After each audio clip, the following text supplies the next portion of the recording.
All right, Saturday JKD class. Today's October 20-something? October 24th.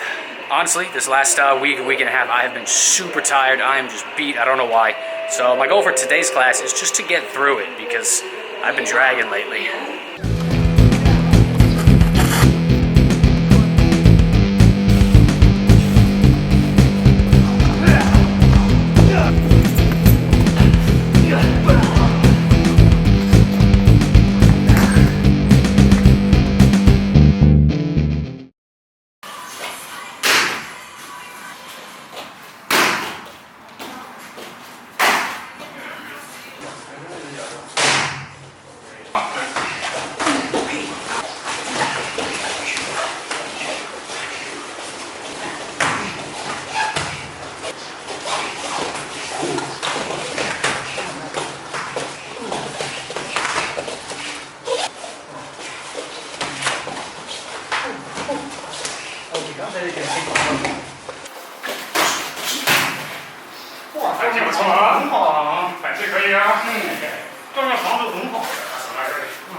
Class was all about sparring today, and I got caught right in the side of the head with a big hook punch. Rattled me quite a bit. So even though I think I'm getting a little better with the head movement and the blocking, I still have a lot of work to do. All right, in JKD class today, we did a bunch of practicing like blocking and countering. We started with a leg check into your own kick. So the first was your opponent was doing a leg kick to you, and you were checking the leg kick and then going straight into your own leg kick. You could do it the other way too. Check the leg kick, and then come straight into your own. It was just a nice quick turnaround. Boom, block, boom, throw the next kick. I feel like you probably got to be a little careful doing it to make sure they're not throwing like a follow-up jab after the kick, because if they're throwing a follow-up jab, you'd be blocking that first kick and then coming straight into that jab and getting hit again. But if they're throwing sort of like a tentative, maybe defensive style roundhouse kick where they're just trying to keep you away, or they're trying to tenderize your leg a little bit and not throwing that follow-up technique, I think throwing a quick follow-up technique yourself before they can recover from their roundhouse kick, probably pretty good. After that, we countered from a hand block. So we've done this block a couple times. I like it more as a defense against a front kick or a side kick, but you can do it as a defense against a roundhouse kick as well. As the kick's coming in, you sort of shuffle back and sort of push the leg out of the way. If you push and pull it a little bit, you could off-balance your opponent. But either way, you're sort of getting the leg out of the way so that you can come in and attack. And in this class, we did that block to get the leg out of the way, and then we came in with like hook, or hook cross, or something like that. We came in with hand techniques. So that first one was block the kick, attack with the kick. This one was block the kick, and then hand technique after. I like the style of it, but personally I prefer different techniques as the counter. So we did the block and then came in with like some hooks and then finished with either a cross or our own roundhouse kick to the leg. Personally, I would like it more coming in starting with the cross or with a jab. I'm not a huge hook punch fan because your arm is bent. You have to be much closer to your partner, and I just can't get it right. I can never get that distancing right.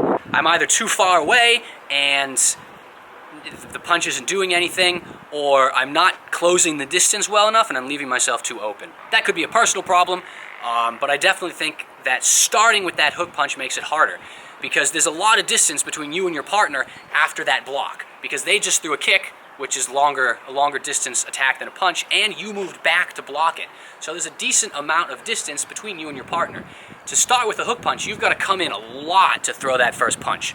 Personally, I prefer to do that block and then throw either a cross or a jab because then I'm closing that distance better. And then after that cross or maybe that cross jab, I'm much closer to my partner, and then I can throw that hook punch. Unless you can get a good pull on that defense. I feel like if you can get a good pull on that defense this way, then they're going to move in, and then you might be able to throw that hook punch really well. For example, say my right leg is forward, say they're throwing a right leg front kick, right? I shuffle back and I catch and I pull, and they're coming off balance now, so they threw a front leg front kick, and then I caught it and sort of pulled it a little bit. Now they're coming here. They're off balance, and they're in front, and their face is right where I want to hook punch. So I can shuffle back and block, and then their head is right there for that hook punch. So if you can get a good pull, starting with the hook punch makes a lot of sense, but if you're just kind of deflecting it, personally, I like to go into jab or cross first before throwing the hook punch. So block, then come in cross to close a little bit of the distance, then I can come in with that hook punch. I'm pretty bad at hook punches, so I'd probably still screw it up, but someone who's more competent than me could probably do it really well. Then after that, we did sort of a high risk, high reward spinning thing. So you were doing a roundhouse kick to your partner, and they were doing that shuffle block. And what you did was you just kind of kept spinning and threw another kick, or kept spinning and then pulled up a block for their follow-up attack. So the person initially attacking was throwing that roundhouse kick, and then the other person was shuffling and pushing it out of the way. So then you just kind of kept spinning and then blocked their next attack, assuming that that person is going to do block and then kick. Like most spinning things, like a spinning back fist, for example, I feel like it's kind of high risk, high reward. That spin might let you recover a little bit quicker than if you just tried to like shuffle back and switch stance or whatever. But because you turn your back on your opponent for a sec, it's also kind of risky. Same with the spin back fist. If you can hit them with it, you have a lot of power from that rotation. But you have to turn your back and take your eyes off your opponent for a second, which could be disastrous. Perfect example, I tried to do it during some open or slightly open sparring later in class, but my opponent didn't throw a roundhouse kick and I just walked into a side kick. So I did that first roundhouse kick and then did the spin, and then I pulled up to defend like he was going to do a roundhouse kick, but instead of doing a roundhouse kick, he did a side kick. So I just defended nothing and just got kicked right in the gut. It was a great move on his part. He knew that I was anticipating him doing a roundhouse kick after the block, so he just did something different that I wasn't guarding for and just completely caught me. This is definitely another one of those moves that I'm going to put into a fight video, though. That first roundhouse kick, followed by the block, followed by the spin after the roundhouse kick into that block. I think it looks really cool, and in the fight video, there's no risk-reward problem because it's all planned out in advance. So then after that, we did some open sparring, which is when I ate that side kick trying to do that roundhouse kick block after spinning. I seem to be getting a little bit better at level changes, so dodging and weaving and attacking the body and the head. I definitely think I'm getting a little bit better. I'm also getting a little bit better at blocking punches as they're coming in, but I do still seem to eat a lot of counters. The other person is aggressively attacking, or maybe not aggressively, but attacking. I do a little bit better with the blocks, but when I'm trying to attack and their punch is like a defensive counter, I still walk into them a lot. So I'll like try to block some and then come in and attack, or I'll try to block some and then come in and attack and eat that counter punch because I'm too focused on attacking. So some of the things I'm working on definitely getting better at, but some of the stuff I still need some practice. I have to think of not putting myself too much into the attack and losing the ability to defend. There's a much better way of saying that, but I can't think of it right now. Like 2.5 weeks it'll come to me, and then I'll have to film this again in completely different clothes in a completely different place.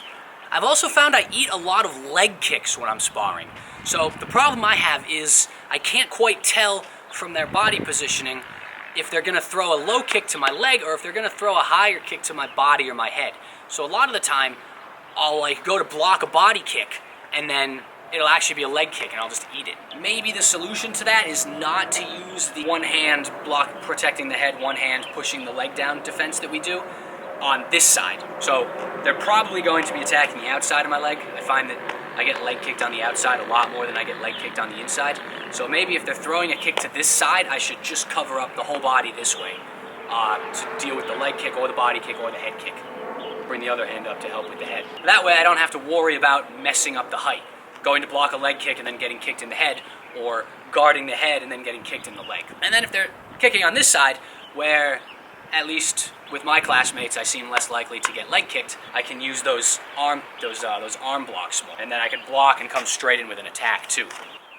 Hook punch fan, because your arm is so bent, you got to be much closer to your opponent over. I can't think of the word.